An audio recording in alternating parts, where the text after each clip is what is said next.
Good evening, groovy citizens, and happy Saturday. I am hoping and praying that you all were able to get out, have a fantastic day, get all the things done that you needed to do, and now you're hopefully back at home relaxing. I know I am. Now, after I do this video and start uploading it, I'm going to run and grab me something to eat because I'm a little on the hungry side. And then I'm just going to spend the rest of my evening doing what I love to do, and that's watch Christmas movies and relax. And don't judge me because I don't judge you. If you know me, I love watching Christmas movies all year long.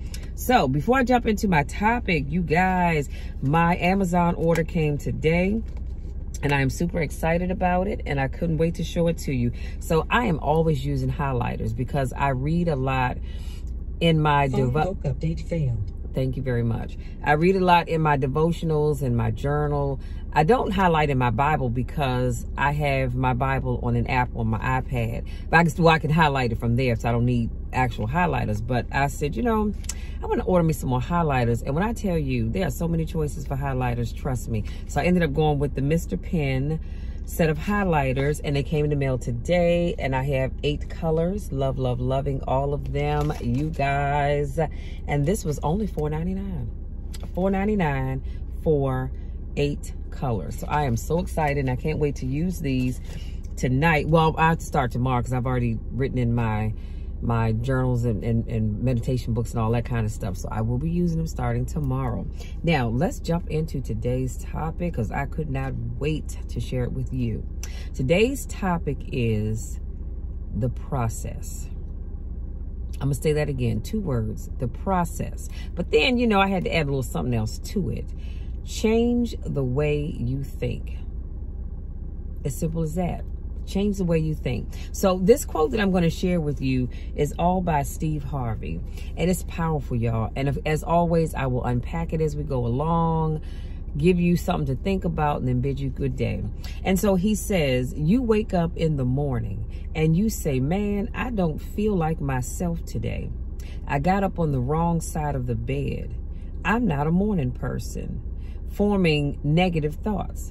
So that's why it's so important to be careful about what you think. Actually, it's important to be careful about what you say, but I think more important about what you think. Because, you know, the Bible says you have what you say, so be careful about what you think. And so negativity hears that.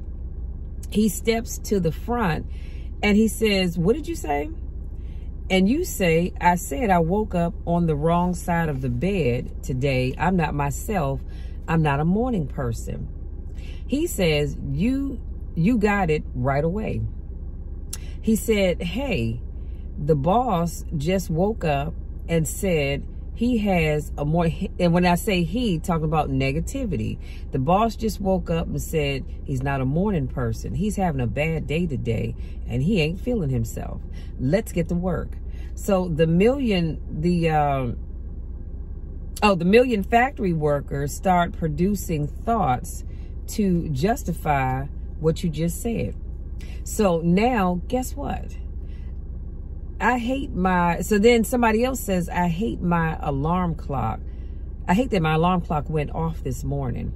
I got to get out here in this traffic. I'm going to drive down here today. I don't even like these people on my job. I can't stand this car.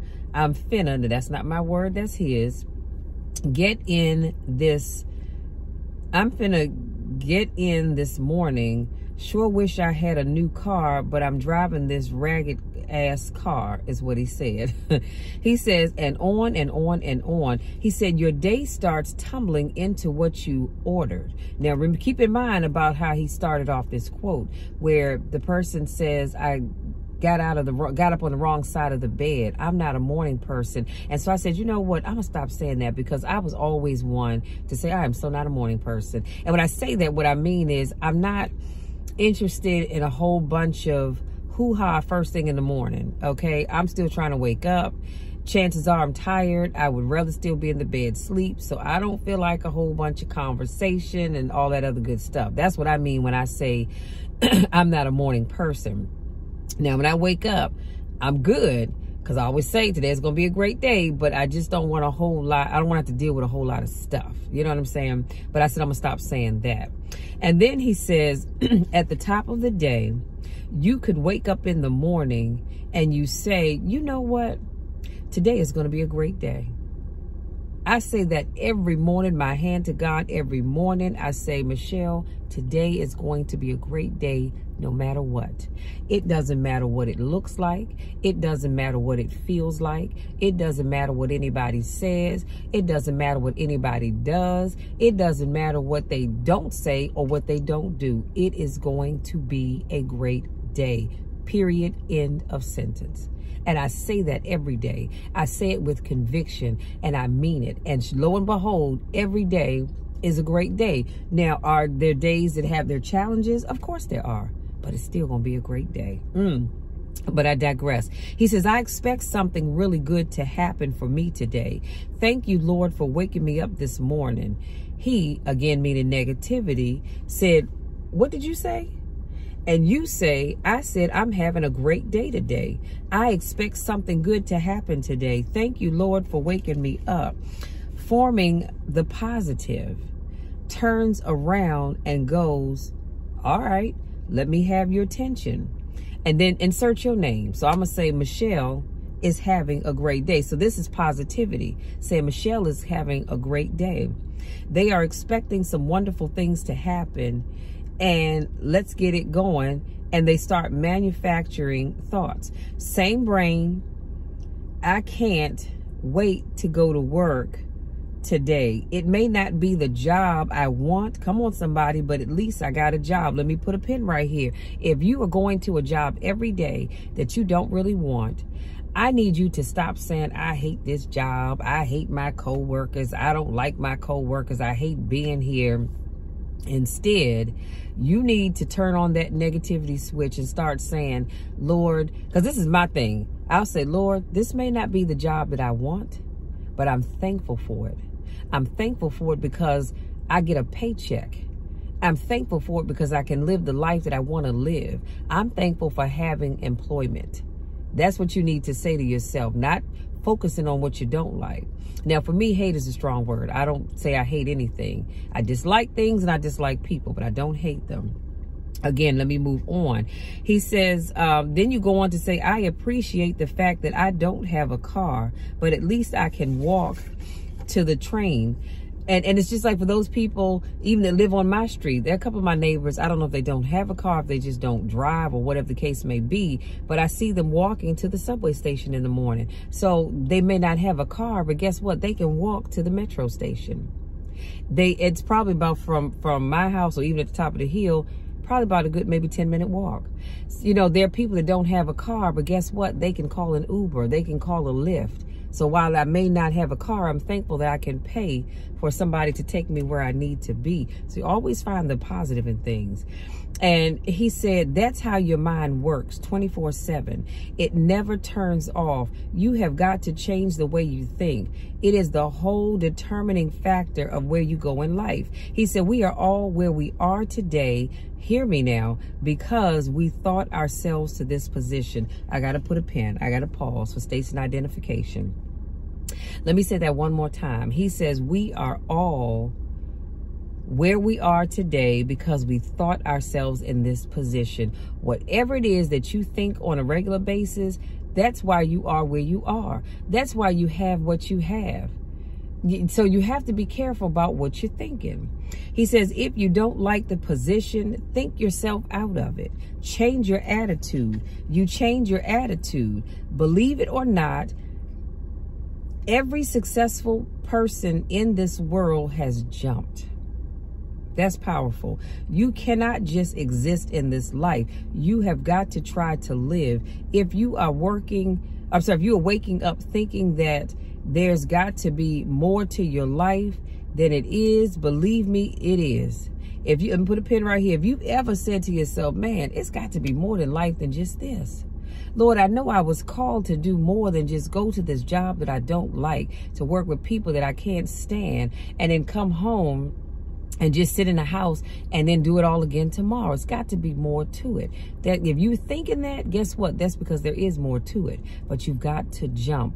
You've got to be willing to take a chance. And that's the problem that most people have. They're afraid to jump because you don't know where you're going to land. You don't know how you're going to land. So you would rather stay where you are and be miserable than to jump outside of that comfort zone and do something different. He says, believe in your heart of hearts that it is, but to get to that life, you are going to have to jump. Your Bible says your gift will make room for you, not your education. That's your shouting moment right there. The Bible clearly tells us that our gift will make room for us. It didn't say your education will make room for you. Now, before you say anything, I know what you're thinking. Yes, having that degree or furthering your education in any way, shape, or form, that will move you up the ladder. But your gift will truly make room for you. He says your education will only take you so far, and that's true. He says if you don't use your gift, you aren't living, you're just existing. Let me put a pin right there. Do you know how many people every day just exist? I don't want to be one of those people. I don't want to exist. I want my gift to make room for me. I want to live an exciting life doing the thing that I've been called to do, doing the thing that I'm passionate about. So one of these days I can say I truly lived my life. I love it when you see these interviews with older people and they can say things like, I've lived my life. I did everything I wanted to do. I did everything I was called to do. I want to be that person, not that person sitting back going, dag, you know, I wish I had done this, or I wish I had done that, or I wish I had done the other. But I was too afraid to jump because I didn't know where it was going to take me or how it was going to turn out. And so I didn't step out on faith to do what I was called to do. He says, Will Smith once said the best things in life are on the other side of fear. You all know that, right? See, you have fear. Let's say this, my left hand is fear. You're here. Well, the best thing in life is for you to get on the other side of fear, because that's where you're really living here. But many of you want to stay on this side of fear. And that's why you're not getting the best things that life has to offer, because you live in fear. And fear is not of God, first of all. I refuse to live in fear of anyone or anything. So he says, if you don't jump, you damn sure ain't gonna make it. And then he says, faith, as we all know, faith is the substance of things hoped for and the evidence of things not seen. That's what faith is. Faith says, I believe this is going to happen. Faith says, I know this is going to happen. Faith allows you to say, Lord, thank you for giving me this. Thank you for allowing that to happen. Thank you for closing doors, oh God. Thank you for opening doors. That's faith, because you haven't seen it, but you believe it's coming. Now, some of y'all may need to work on your faith skills. I know over the years, I truly have worked on mine. And that's why I wake up every day and I say, Lord, thank you. And I start listing the things that I'm thankful for. Have I seen them happen yet? Nope. But I thank God anyway. And I don't just say it because it's something to say. I say it because I believe it. I say it because I have the faith that God is going to do what he said he was going to do. And he is not a man that he would lie. Just like the song says, no weapon formed against me shall prosper. It won't hurt. So if you have faith, I promise you, you can jump. Y'all, let me move on. Albert Einstein said that imagination is everything. It's the preview to life's coming attractions. He said God is showing you what he has for you. But the problem people have is they tell their imagination to the wrong people. Listen to me now.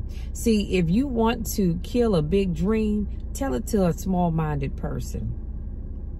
Your gift is the thing you do the absolute best with the least amount of effort. That is your gift. So if you ever wondered, well, how do I know what my gift is? Do I even have a gift? You have a gift. It's the thing that you do the best with the least amount of effort. that is your faith. But let me go back to what I just said. You've got to be careful who you tell your dreams to. See, because everybody is not happy that you have a dream, number one. And those people that are happy, like he talked about having haters, those people that aren't happy for you or your dream, it's because they don't have one. They're not striving for anything. They're not jumping towards anything, and they don't want to see you succeed. That's why they're going to talk you out of doing what you're doing. And they're going to tell you, oh, that's not going to work. That's never going to work out for you. You need to just go on and keep doing ABC, because XYZ is never going to come to you. You have this stuttering problem. You have a speech problem. You don't speak well. You don't articulate. You don't show up on camera well, and the list can go on and on and on. But you have got to stop telling your dreams to small-minded people. That's why I say I have a small inner circle. Outside of that inner circle, I don't share what it is that I want to do, because like I said, everybody is not rooting for you. And a lot of times, other than those people in your inner circle, the people outside of that inner circle, you tell them your dreams, they're smiling and they're clapping and they go, look at this damn fool. That is never going to pan out. And you think that they're on your side and they're cheering you on. And in reality, they're wishing and hoping for your demise, because they don't want to see you succeed. So stop telling your dreams to small-minded people. He says, when you get discouraged, you have to change your focus for what it is, for what is not happening to what has happened. Did you hear what I just said? You have to change your focus for what's not happening to what has happened, and it straightens you out immediately. That's why you can't worry about what you didn't get or what's not happening. Focus on what you have right now. And he says a serious principle of success is it's hard to be miserable and grateful at the same time. Y'all ever notice that? You cannot be miserable and grateful at the same time. Those two things don't live on the same street. They just don't. They're on two separate streets or two separate avenues or two separate boulevards. So if you're going to be miserable, you're not thinking about being grateful. And when you're grateful, you don't have time to be miserable because you're too busy thinking about all the great things that you've accomplished. So he says, if you don't take chances in life, you'll never have the life God has for you. Let's put a pin right here. I need you to hear, because that's another shouting moment for you. If you don't take chances in life, you will never have the life that God has intended for you. I'm taking chances. I don't know about you all, because I want to live life to the fullest, and I want to encourage you to jump and live your life to the fullest as well. Take those chances, because here's the thing. Only one of two things, excuse me, my sinuses are draining. Only one of two things are going to happen. Either it's going to work out and you're going to succeed, or you're going to fail, and you can say, hey, I tried. That's it. So perfect example is Colonel Sanders, who was turned down by everybody, but he kept trying, and finally he got his franchise at 60 years old. The man knew he had a great recipe for cooking chicken, but a lot of people turned him down, closed the door in his face. Guess what? He didn't give up. He kept going, and he kept going, and he kept going. And he kept saying, I'm going to pitch this idea to the next person, to the next, to the next, to the next. And eventually somebody believed in him, and he ended up getting his franchise, and the rest is history. The man has been dead and gone for years now, and KFC is still thriving. That's why you can't give up. That's why you can't focus on the negative. He could have said, well, I'm not going to pursue my dream because I've had the door shut in my face too many times. He didn't focus on that.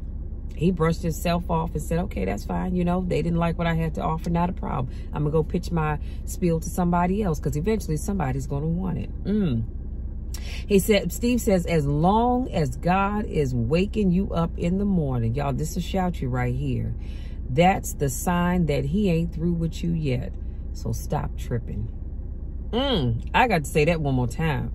As long as God is waking you up in the morning, that's the sign that he ain't through with you yet. So stop tripping. Some of y'all are spending too much time sitting here tripping about what you don't have, sitting here tripping about what hasn't manifested in your life, instead of saying, okay, you know what? God woke me up this morning, so he has something else for me to do. God woke me up this morning, so he's given me another chance to go after my dream. God woke me up this morning because he has a I lost my train of thought just now. He has something that he wants me to do. God woke me up this morning because he's not through with me yet. So why am I tripping? And so if I had to leave you with something to think about, that's it. Why are you tripping? No, you haven't manifested that thing yet. No, it has not come full circle yet, but God keeps waking you up, so he has something for you to do. God woke you up this morning because he's got doors that he's going to close on your behalf. He's got doors that he's going to open on your behalf. And the doors that he's closing, no man will ever be able to open. See, because people love to bring up your past. They love to bring up your past. Well, I remember when you did this. I remember when you tried that. So what? And the famous words of Medea, your past is like your big ass and it's behind you. So why are we talking about that? That's old stuff. Let's move on. But he's also going to open up doors so that the impossible can be made, and it'll leave all your naysayers sitting around going, dang, they were able to do it. Like Steve says, I love it. And he talks about this a lot. He'll tell you, I lost everything I had, family included, twice. Can you imagine losing your family, losing all your stuff, living in your car for 3 years, not knowing where your next meal was going to come from, having to wash up in rest stops rather, because you didn't have a place to live, all because you wanted to pursue your dream. Excuse me, I know people, his family members and friends alike, probably said, see, he should have kept that job at General Motors. Nah, he wanted to step out there and do some different things, and this is what he ended up with. But guess what? He took a leap of faith and he decided to jump. And today I need somebody to jump. You've been sitting back way too long, watching everybody else achieve their goals, watching everybody else find success, and you're sitting back in your corner because you're afraid. Well, I need you to jump. Now is your time.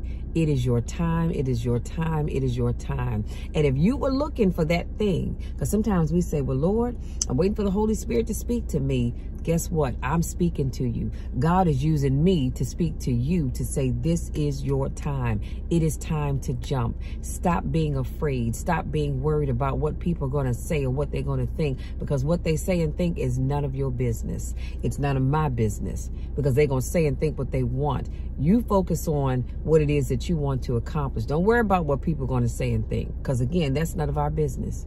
Who cares what they think? Who are they? You know, they're not God. They don't dictate your life. They don't determine what happens in your life. Let them say what they want, because people are going to talk about you anyhow. Give them something to talk about. Jump. Take that leap of faith and achieve the goal and the dreams and the desires that you set for yourself. Really give them something to talk about. Well, I'll be dog. You know, they done went on out there and did the daggone thing, and now they're a household name. I didn't think they had it in them. Okay, well, you didn't think you had it in you, but I knew I had it in me. God knew I had it in me. So I'm telling you now, trust the process and jump. But before you can trust the process and you can jump, you got to change your thinking. Going back to what he said about waking up and telling yourself, I'm not a morning person. I got up on the wrong side of the bed. I don't feel like this. I don't like that. I don't like the other. Stop all of that foolishness. Cut it out. We're not doing that anymore. I want you to wake up with a song on your lips, if you can sing, and even if you can't, so what? Wake up with that song on your lips and in your heart, telling yourself today is going to be a great day no matter what. Doesn't matter what anybody says or does. Doesn't matter what they think. It is going to be a great day. And even as things happen, you just smile and you keep saying, it's going to be a great day. Why? Because God saw fit to wake me up. That's my thing. I say, God, you saw fit to wake me up, so I'm going to go out here and I'm going to do the impossible. I ask God every morning to teach me something that I didn't know already. Because I ask God every day to teach me one new thing. And then I also, during my prayer time, I say, Lord, let the meditation of my heart and the words of my mouth be holy and acceptable unto you. But let them be a blessing to somebody. Let me cross somebody's path that needs a word, Lord. And let me be the one to speak life into them. And daggone, if every day I don't encounter at least one person, be it through my videos or somebody I was talking to, I encounter one person that says, Michelle, I needed that. Thank you so very much. Trust the process and change your thinking. Jump, because now is the time. It's time for you and it's time for me. Listen, y'all, that's it. That's my time. I'm going to get on out of here because I need to go get me something to eat. But again, I want to remind you that if you're new to watching my videos, I vlog every Monday, Wednesday, Friday, and Saturday. If this is not your first rodeo, welcome back. Y'all know I miss you and I don't get a chance to see you. I love you all to the moon and back. And you know the drill, you know the spiel. There's nothing, and I mean absolutely nothing, that you can ever do about it, because I love you all. I want you to succeed. I want you to jump. I want you to take that leap of faith and go after that thing that you've been dreaming about. Make it a reality. If you don't jump, you'll never know what you could have been. So it's time for you to jump. Y'all go out there. Have a great rest of your Saturday. Enjoy the rest of your weekend. I don't know what you all doing for Super Bowl Sunday tomorrow, but make it great. Have a lot of fun. Just be careful wherever you're going. You know, make sure you got your hand sanitizer. If you're going out to a bar or something, please be careful. But enjoy yourself. And we will talk again on Monday. And I don't know if I said it or not, but y'all know nothing you say or do will ever change the fact that I'm here for you. I'm here to encourage you, to motivate you, because I want nothing but the best for you. And guess what? You can do it. I believe in you, so I need you to believe in you. Take care, and we'll talk again Monday.